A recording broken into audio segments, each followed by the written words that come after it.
Sir BJP ने अपनी list जारी कर दी है, 24 नामों की घोषणा की है। तो क्या माना कि जबलपुर में कांग्रेस अपनी लिस्ट जारी कर सकती है मध्य प्रदेश में? मध्य प्रदेश की लिस्ट आप कुछ दिन रुक जाइए, कांग्रेस की लिस्ट भी आ जाएगी। काफ़ी मंथन हो रहा था और I am sure it's a matter of time. अभी राहुल जी की यात्रा जैसे मध्य प्रदेश से आगे निकल जाएगी, उसके बाद शीघ्र ही कांग्रेस की लिस्ट भी आ जानी चाहिए। और मैं तो एक इस चुनाव को दूसरे दृष्टिकोण से देख रहा हूँ। ये मेरे को लगभग वही समय याद आ रहा है जब इमरजेंसी के पहले का समय था। जैसे जैसे इमरजेंसी का दबाव कम होता गया, विपक्ष संगठित होता चला गया। पहले विपक्ष भयभीत था क्योंकि विपक्ष पे खूब अटैक्स चल रहे थे, लीडर्स पे अटैक्स चल रहे थे और ईडी, सीबीआई, आईडी सब दुनिया भर की चीज़ें चल रही थी। मगर जैसे चुनाव अनाउंस हुआ, एक नए जोश के साथ पब्लिक सामने आई और लोकतंत्र ने अपने आप को असर्ट किया।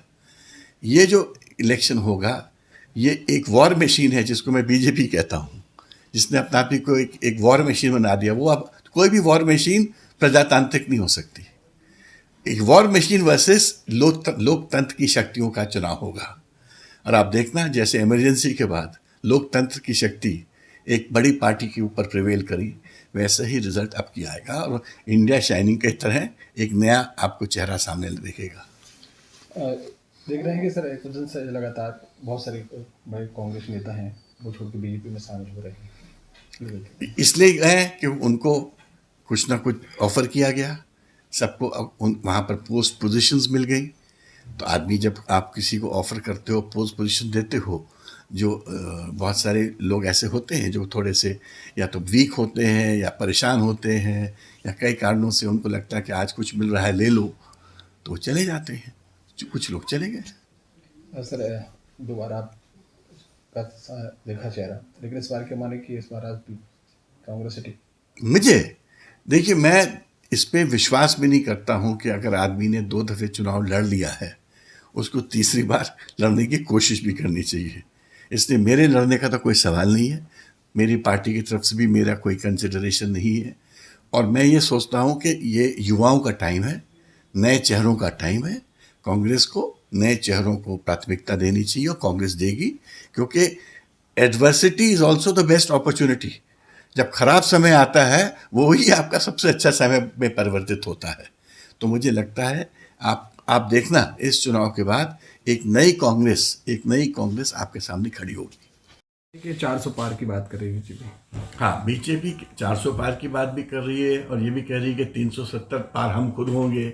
मैं बार बार ये बात कह रहा हूँ कि बीजेपी ये सब इसलिए कह रही है क्योंकि बीजेपी अपने आप ही को एक वॉर मशीन जैसी देखती है और बीजेपी को लगता है कि जो हमने 24 घंटे का एक प्रोपेगेंडा पूरे देश में फैला के रखा है, एक जाल जैसा, और 24 घंटे आप टीवी ऑन करो तो एक ही चीज़ समझ आती है, मोदी की गारंटी।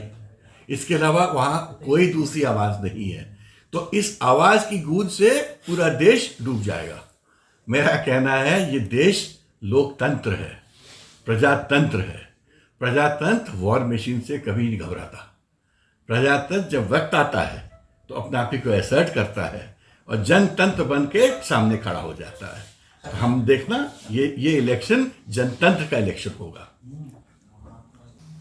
सर झारखंड में एक स्पेनिश महिला जब आई थी जी, उसके साथ 10 लोगों ने करीब रेप किया है, इस घटना सामने आई। देखिए, ऐसी घटना से मैं शर्मिंदा हूँ, बट खाली स्पेनिश लेडी आई उसके साथ हुआ, मैं इसलिए शर्मिंदा नहीं हूँ।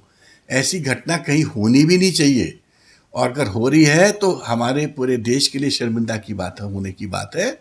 और हमारी सरकारों को ऐसे दरिंदों को छोड़ना नहीं चाहिए, उनको सबक सिखा के उनको सीधे हवालात में भिजवाना चाहिए।